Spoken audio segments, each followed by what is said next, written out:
Okay, everybody, it is 7 p.m. on Tuesday, December 17th, 2024, and I will call the regular council meeting for the Township of Nipigon Council to order. We'll start with our land acknowledgement in the spirit of reconciliation. The Corporation of the Township of Nipigon respectfully acknowledges it is located on the traditional lands of the Red Rock Indian Band, signatory to the Robinson Superior Treaty of 1850, and on the township, and the township further respectfully acknowledges the historic presence of the Métis people on these lands. Okay, there are no addendums to the agenda. Oops, it's a very directional night. Are there any disclosures of pecuniary interest? Seeing none, we'll go on to item number 3, minutes, approval of previous minutes, council minutes of December 3rd, 2024. Are there any comments or issues with minutes? Okay, can we have a mover, please? Gail. Councilor Westhaver, and the second. Oh, I think Councilor Harper got that. So moved by Councilor Westhaver, seconded by Councilor Harper. Be it resolved that this approves regular council meeting minutes from December 3rd, 2024, and the special meeting minutes related to public works matters from December 10th, 2024, as presented. All in favor? Opposed? And carried.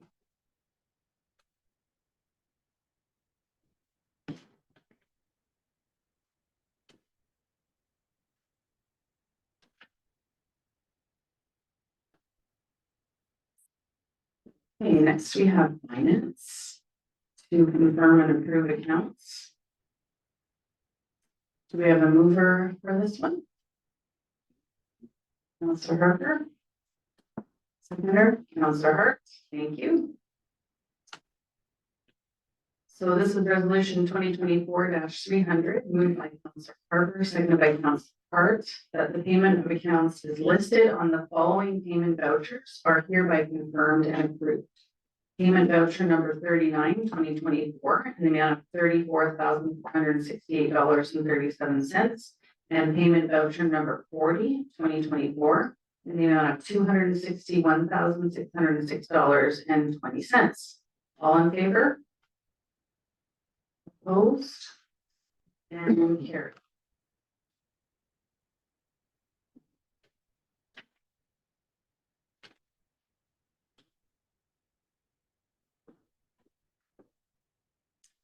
Okay, next item on the agenda is recreation. So these are the minutes from the November 25th, 2024 Recreation Committee meeting.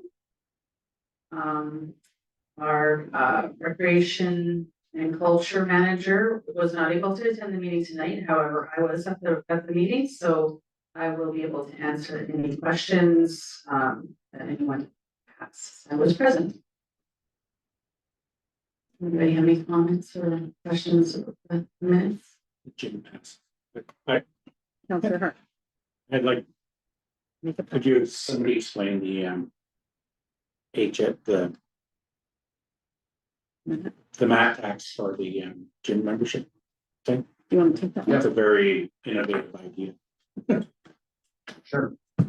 So the proposal for this is that what we would do is every hotel Airbnb that's participating in the program, then what we would do is they would receive gym passes for all of their hotel guests, and then they would be able to access the facility at essentially no cost. But what we would do is take a portion of the mat tax and actually apply it to the fitness center as revenue to kind of offset it.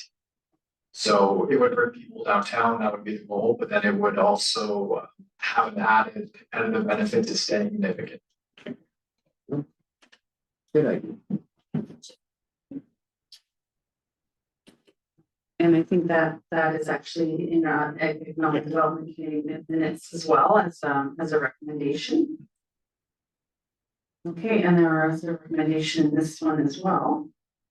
I just wanted to quickly comment about the the sports Hall of Fame thing, so that wasn't my, own idea. That I know that we had talked about something like this in the past, because we've been getting people writing emails to us, letters asking about recognizing some of our very talented people, athletes, on these signs that they come in. Now, those signs are very expensive though. So, and we just had a new one made. So every time, we have so many fabulous athletes that every time someone accomplishes something, we can't really pay another couple of $1,000s to change those signs. So we had to talk about having some kind of a sports wall of fame or something like that. So when I was in Sault Ste. Marie at the arena there with the girls hockey team, they had a really neat, like it looked very simple to do as well. It's just sort of like a, what do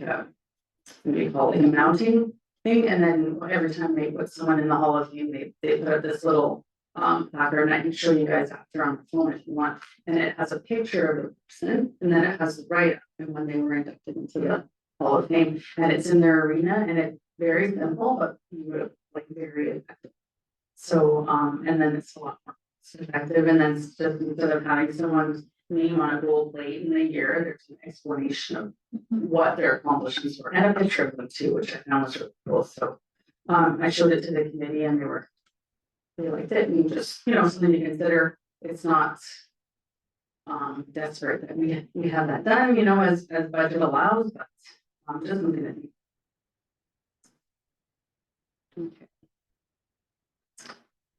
Okay, so there's no more comments. Who will move minutes with recommendation? Okay, it's Councillor Westaver, and who will second? So this is resolution 2024-301, moved by Councillor Westaver, seconded by Councillor Park.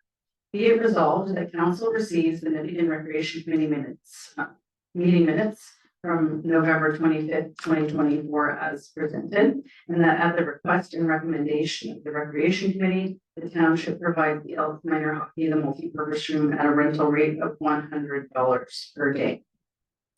All in favor? Opposed? And carried.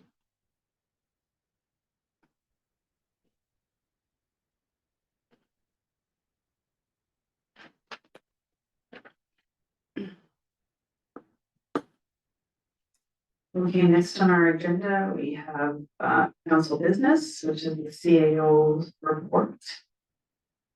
Before we get into anything, is there anything, CAO Moffat, that you want to speak to? Maybe we'll just go in order. We'll start with the municipal branding policy. Is there anything you want to speak on that? Sure. Thanks, Mayor. So with the branding policy, this is already something the township has had in existence. There was some review previously where we thought that it would be a benefit to now have an individual logo that has the white edge. Currently, only the black lettering is allowed in the black edge itself, but what we're recommending is to be accessible on darker colors, that we'd actually allow to have that white. So in the brand manual, which would now be in a new policy formally under a bylaw, what we would do is we would actually allow that, and that's added to the package. So everything else in that package is already from, I believe, the 2018 rebranding. So nothing else has changed other than that item.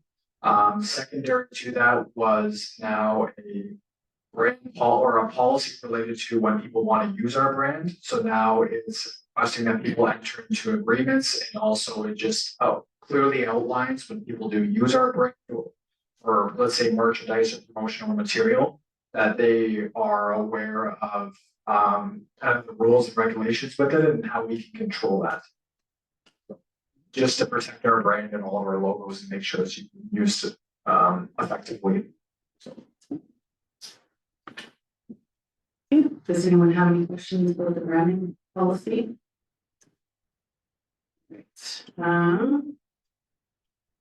Okay, I'm just going to go through this. Are there any questions about the animal control report? So the CAO has met with the OPP to determine how both parties can work together to take care of stray dogs while they wait for care.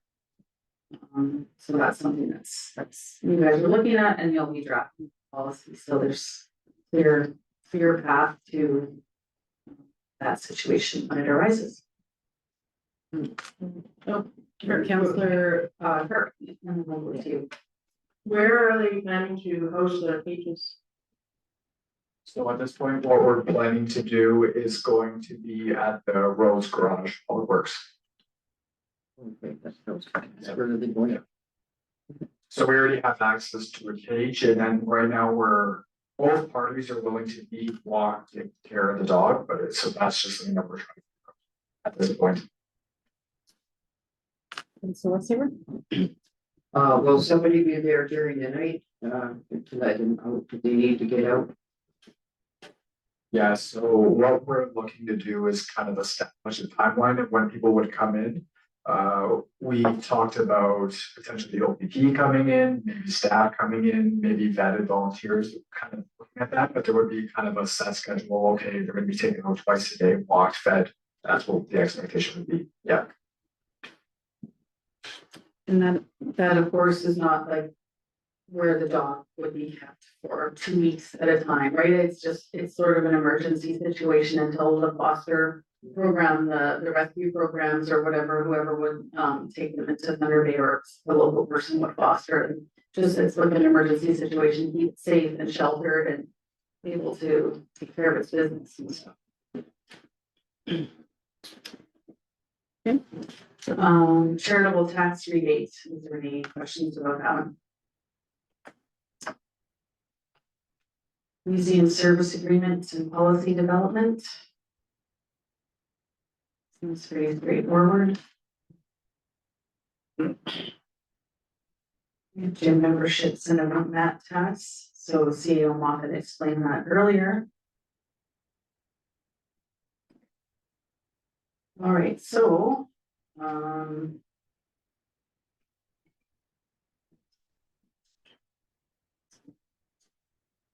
so this first resolution is for the branding policy. So this we need a mover for this resolution. Okay. Mr. Hart. Mr. Westhaver, sorry. Okay, so this is resolution 2024-302, moved by Councillor Hart, seconded by Councillor Westhaver. Be it resolved that we begin to introduce a bylaw to adopt policy establishing guidelines and authorized uses of the township of Nipissing's branding, logo, and marketing materials. That the bylaw be read a first and second time, that the bylaw be that the said bylaw be read a third time. Finally passed and numbered bylaw number 1955 of the township of Nipissing. All in favor? Opposed? And carried. I'm getting used to these now. I'm wrong.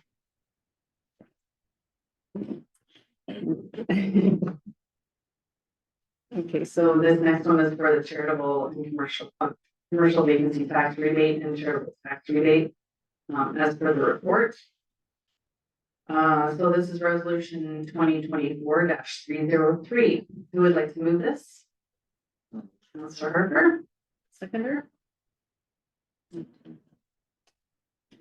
Seconder. Thank you. Councillor Hart. Okay, resolution 2024-303, moved by Councillor Harper, seconded by Councillor Hart. Be it resolved that council receives the staff report number 24/12/1701 for information and undertakes the following. Approves the proposed 2022 commercial vacancy tax rebate for roll number 1-111 in the amount $694.78.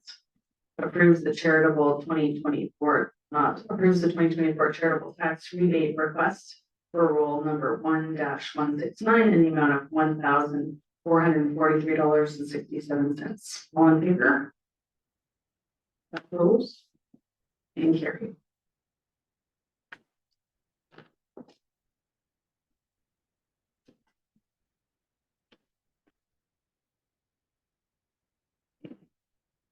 Sleep.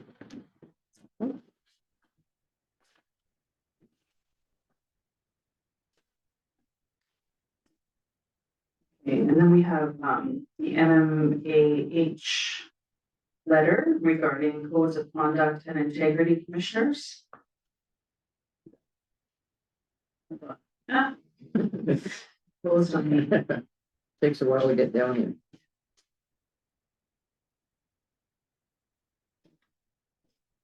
Sorry, everybody. Just moving down through the.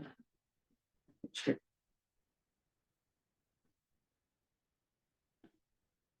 Good. Okay. All right, so this was received December 12th, 2024.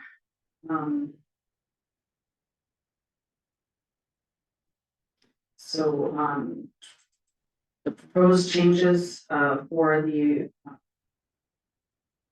Municipal Accountability Act and strengthen the municipal code of conduct and integrity commissioner framework. So it would enable if the changes were passed, it would enable the creation of the standard municipal code of conduct and standard municipal integrity commissioner investigation processes to help ensure consistency across all municipalities, which would be great. Create a role for the Integrity Commissioner of Ontario in municipal code of conduct and integrity commissioner matters, including providing training to municipal integrity commissioners. Excellent. Establish a mechanism to remove and disqualify members of council on certain local boards for a period of 4 years for the most serious code of conduct violations, following a recommendation from the local integrity commissioner. So, all good things. So hopefully those move through. But that's just for information purposes.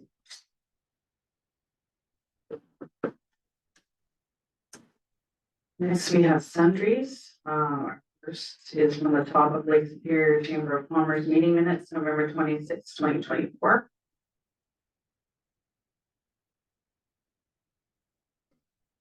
Comments on that?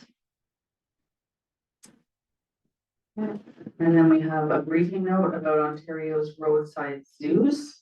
This was pretty interesting information to me because we don't really have roadside zoos here anymore. I guess the last one that was in the area was Chippewa Park, which has been closed for a while. We had the Boreal. Cages. Exactly. So it looks like Ontario doesn't have a lot of checks and balances for those roadside zoos.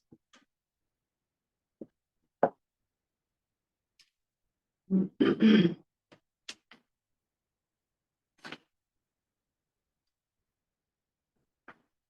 I miss something here, Lawrence? Or was it just, like, Is that- I have the resolution here for, the recreation committee. Yeah, that's probably So that's for about the the, EDC, right? yeah, you can move it down there if you'd like. Okay. After. Okay. Okay, so we do have a resolution, here that we support their request in the provincial government to make these changes to sort of align with the rest of the provinces in Canada. Do we have a mover? Oh, sorry, go ahead, Gail. I think it says in there that it has to be a unanimous vote by council. Is that true or is it still form majority vote?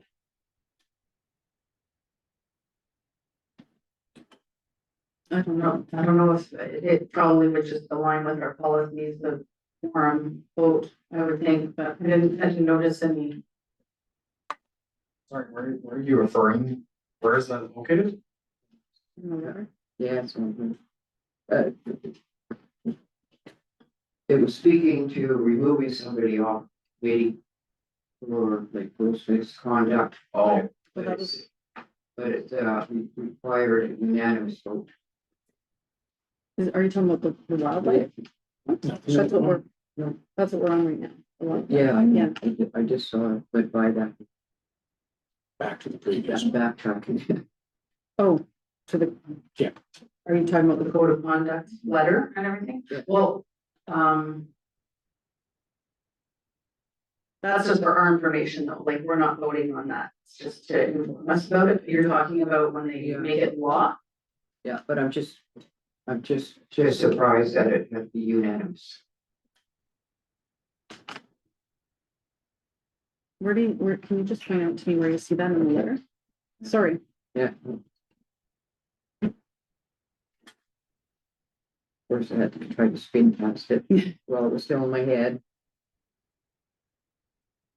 It's the third bullet point down. Yeah. Conferring reports from Chamber. Okay.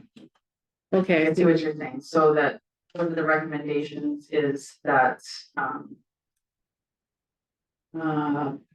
establish a mechanism to remove and disqualify members of council and certain local boards for a period of 4 years for the most serious code of conduct violations following a recommendation from the local integrity commissioner. Concurrent, so it has to be a recommendation from the local integrity commissioner and then a concurring report from the integrity commissioner of Ontario. So it have to go to a couple of levels and then a unanimous vote of council. So all three, those are all three checks and balances. So. It's just strange, so unanimous council.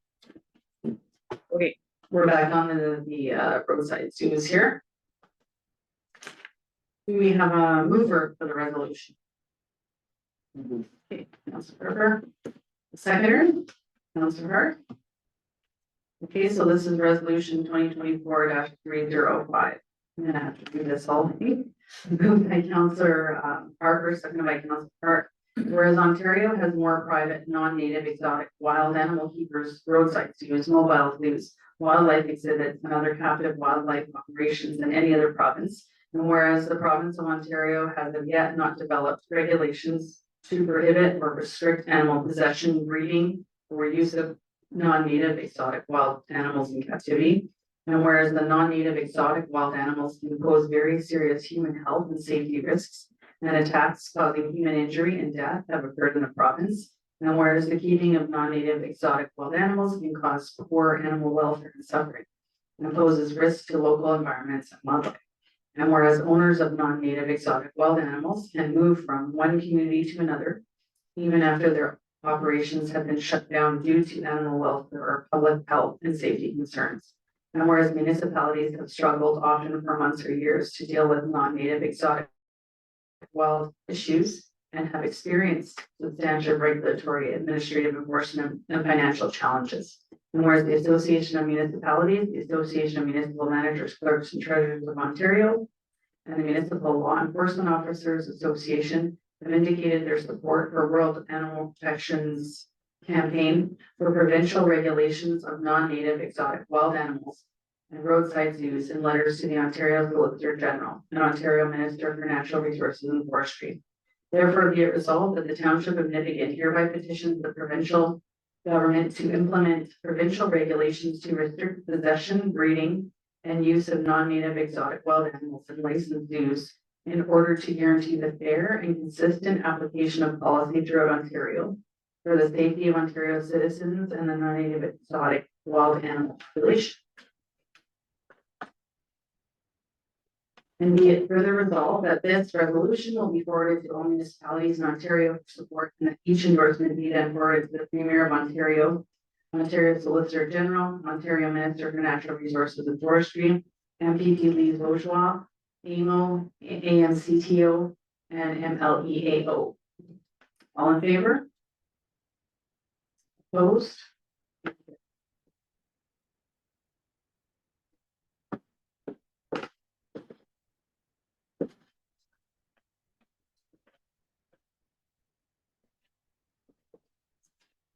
okay.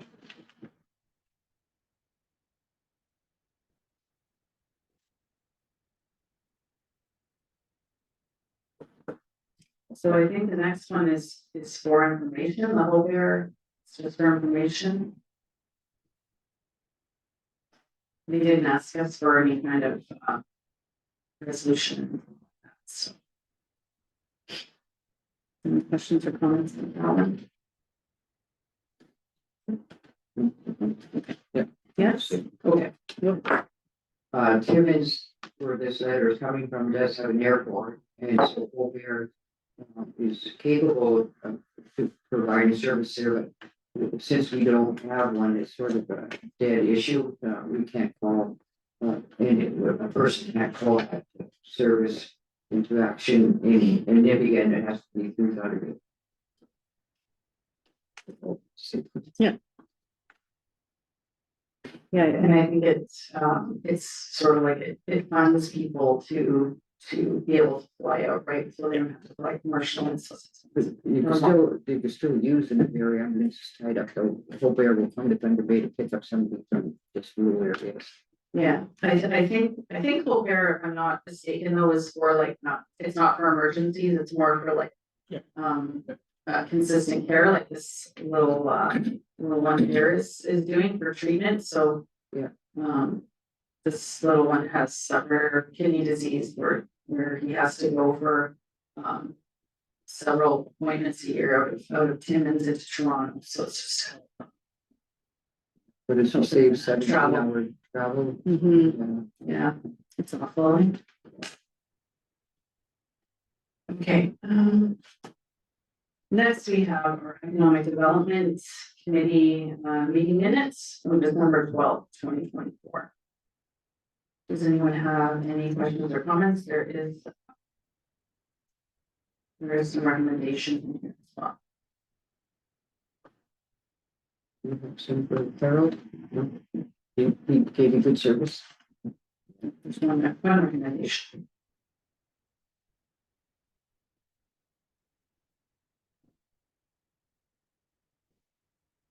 Okay.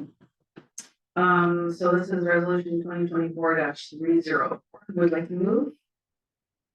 Councillor Cartwright. Seconded. Councillor Westhaver. Resolution 2024-304, moved by Councillor Cartwright, seconded by Councillor Westhaver. Whereas staff have consulted with Nipigon's Recreation Committee and Economic Development Committee on the offering of gym passes to accommodation operators in Nipigon. And whereas consultation with EDC is required as per the township's policy related to the use of municipal accommodation tax revenues. And whereas this proposal would result in a portion of the municipal accommodation tax revenues which are retained by the township to be allocated toward the fitness center to purchase new equipment. Be it resolved that the council of the township of Nipigon offers the proposed service on a trial basis from February 1st, 2025 to December 31st, 2025 to eligible accommodation operators who have submitted all respective warrants and submitted their quarterly MAT remittances, including payment. All in favor? Opposed and carried. That comes out of our board, so no. Yeah, not the arm's length, 50%, but the township 50% that will be overseen by the economic development committee or recommended by the economic development committee. Okay, I just thought, just like to say, that's a very innovative way to do things, and the initial vision of the map, that's false, what that was for. Like, we're giving something to the hotels, so hopefully they can market and push the in and grow business as well within Nipigon itself.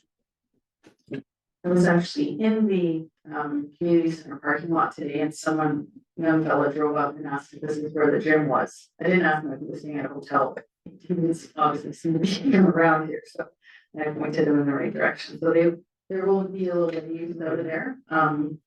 It's a nice benefit for sure to guests that are coming in, and it helps us get revenue that's not coming out of our taxpayers' pockets to help with the gym, which is great. This doesn't affect, these passes are for long-term residents in a hotel, right? Like if somebody's staying a long-term monthly term in a hotel, they wouldn't be eligible for the passes, right?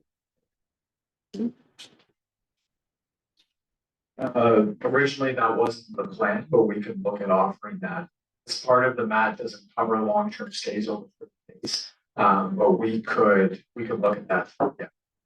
That's a good question, actually. Because they're not contributing to it. And just sorry, one comment too. Yeah, I totally support doing this, and great question, actually, Councillor Cartwright. The one thing that I just wanted to make sure that there's a system for is I noticed in the policy or the recommendation that there has to be a waiver signed. So I'm not sure how that's going to happen, because I know that even today when the fellow just came in to use the gym, those people that aren't they don't know where to find, like, the attendant, we don't have someone's, like a regular gym would have a private gym, we don't have someone sitting in a desk Yeah, greeting people and taking money, so, it's, the attendant is cleaning a change room, they might be on their break, they might be over at the curling club, they might be cutting grass. So, and the waiver will have personal information on it as well, so it's not like they can just leave it there. So if there's make sure there's a system where maybe, they have the waivers at the hotel desk, and they, if they're interested in possibly using it, they just sign the waiver and maybe the hotel person scans it and emails it to the office, or they're told to bring it in and slip it under the door at the, the rec office or something, so they're not sent, they're trying to find somebody to give it to. Yeah, you know what I mean? What we were thinking of doing was barcode. And then it would go automatically right to the staff, because they now have an email at the gym, so then they would just have whoever it is and they can report it. Or drop it off into the box, whatever we wanted. But yeah, good idea. Perfect. Yeah, as long as there's a system. Wonderful. Right. Next, we have museum. Are there any questions, about the museum minutes or the recommendation?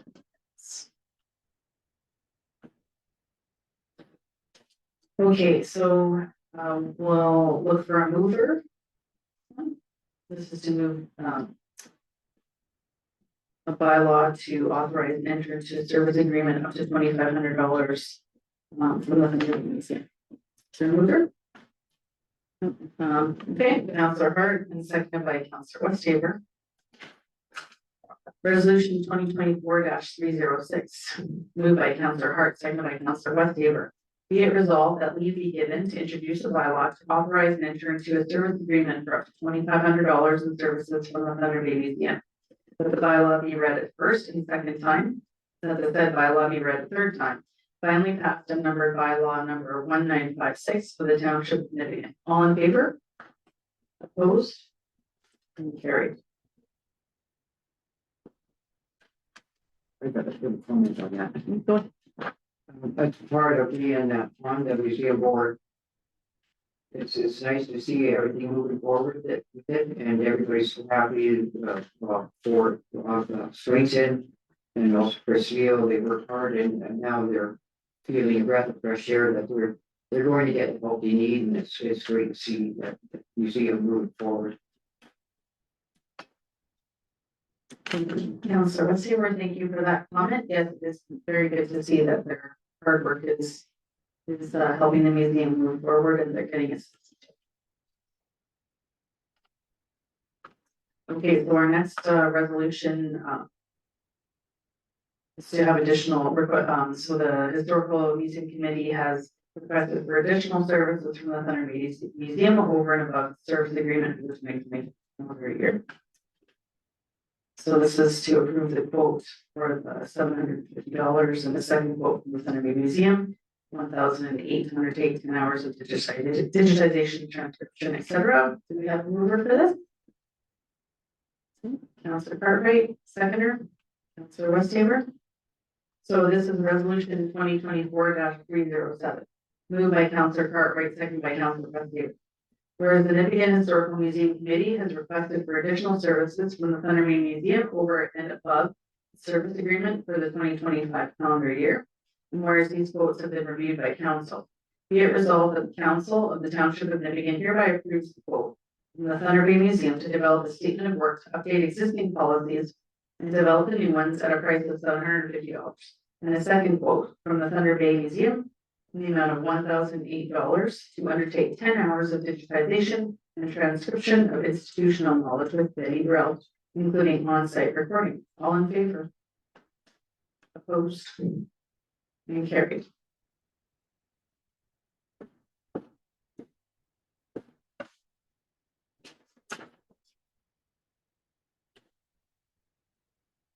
Okay. Next, we're going into the cemetery minutes of November 28th, 2024. Are there any comments or Questions about these minutes? Okay, do we have a mover to receive the cemetery minutes? The meeting minutes and to, accept the recommendation. That approves the conversion of the lots. From full lots to half lots. Do we have a mover? You can move it. Counselor Cartwright. Seconder. I'll second. Okay, Counselor Harper. And I believe this would be because more people are having cremations done, right? So. Makes sense. Resolution 2024-308, moved by Counselor Cartwright, seconded by Counselor Harper. Be it resolved that the township receives the Cliffside Cemetery Committee meeting minutes from November 28, 2024. And that at the request and recommendation of the committee, council hereby approves the conversion of lots 89 through 93, row G, at the Cliffside Cemetery to be converted from full lots to half lots for niche monuments and cremations only, no full burials. All in favor? Opposed? And carried.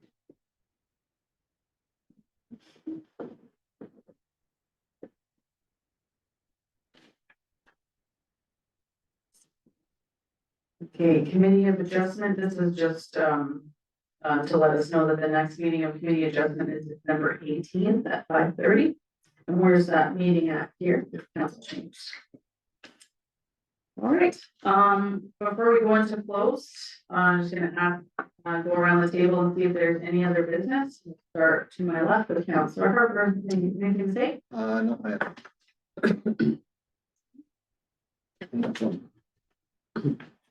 No, I I just have one comment there on the snow plowing that Hammond Township is going to do. Does that include doing any sidewalk, or is that just the driveway getting that opened up? And it's up to them to shovel or have somebody else do that job? In reference to the seniors, snow, removal pilot. Okay, that's a question for our senior Moffett. So, well, there's been a bit of a variance of what people have done. What we would look at is, I guess, first determine the cost and then determine what the scope of that be, because we kept it pretty open. So if they just want to do the entrance or if they want to do the whole driveway, let's say, the problem if you go farther with driveway is liability. Farther you go up, you're closer to the house. So we've kept it quite open. I think at this point, what we would do is just focus on the entrance near the up to the sidewalk. Given that that's where all the snow piles up. That's what our intent was, just to keep it as efficient as possible. That's the wind row, right? Is that's what it's referred to as? Are you talking about like removing the big heavy pile of stuff and then just removing that instead of the whole driveway? Is that what you're saying? That would be the main priority to get out, but if I guess it depends on the instance, right? I mean, if we could offer two scenarios, say for one, this is subsidized cost just for the windrow, or two, we would do the whole driveway up to X. The problem that we're seeing or we might see is that there's different driveway lengths, right? You might have someone with 60 feet and then that should be reflected in the cost. So we won't know probably until we get the RFP back, just to see if there's anybody interested. Do you remember when the deadline was for that one? It's okay if you don't. Like next week. Yeah, no, off the top. Okay, so but by the next council meeting, then you'll have more information. Okay. Is that everything for you, Councilor Westler? Councilor Hart? Red Rock used to do that. I'm good. The garbage truck. Use your microphone. Getting to. No, I'm just saying, if it's not up for discussion, if nothing's happened with the garbage truck safety thing. As far as we had a public works meeting and there was a thought of putting the garbage truck out of the corridor past all the businesses and then going rural. I'm just wondering if there's any movement on making sure that of the safety issue that I brought up with that. We've had discussions with staff to see if they have any ideas of how they can handle it. we haven't really got that deep on that matter. Not that it's not serious, but what we're seeing is that if we don't have the commercial businesses that buy in, there's no way we can offer the service logistically and at no additional expense to the current taxpayer. So if the commercial businesses don't, or a majority of them don't jump in, I wouldn't recommend offering it to the residential. So it's, the commercial businesses have to be consulted first to find out if they're interested before we move anything further onto residential and then looking at which ones are safe and not safe, kind of further down the road.